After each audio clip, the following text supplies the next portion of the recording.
एक गांव के बाहर एक भूतिया घर था जो जंगली पत्तियों से लिपटा हुआ था।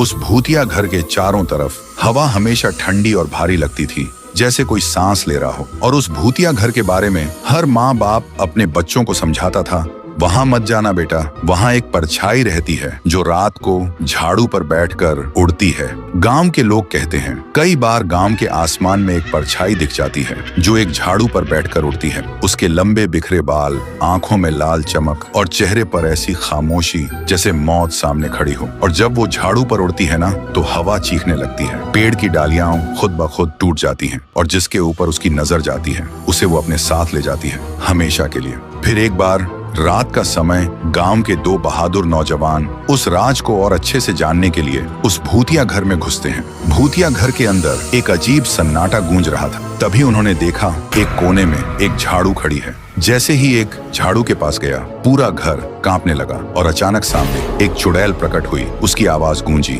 जिसने मेरी झाड़ू को छुआ अब उसका जीवन मेरा है। तभी काली आंधी चली और दोनों को घेर लिया। किसी तरह एक भाग निकला, लेकिन दूसरा उसी आंधी में गायब हो गया। भागे हुए एक ने बाद में गांव वालों को सारी बात बताई। ये सुनकर गांव वाले कांप उठे, खौफ से रोते रोते कहा, लगता है अब से गांव की बर्बादी शुरू हो चुकी है। और तभी भूतिया घर के अंदर से एक चीख गूंजी, जैसे वो चुड़ैल उनके लफ्जों पर मुस्कुरा रही हो।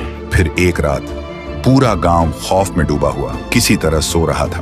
तभी वो चुड़ैल झाड़ू पर उड़ती हुई आई और गांव के बीच रुककर एक अजीब तरीके से हंसने लगी। उसकी हंसी की आवाज इतनी धार थी कि गांव वालों के सिर एक एक करके अलग होने लगे। आदमी, औरत, बूढ़े, बच्चे, किसी को नहीं छोड़ा। पूरा गांव हिल उठा।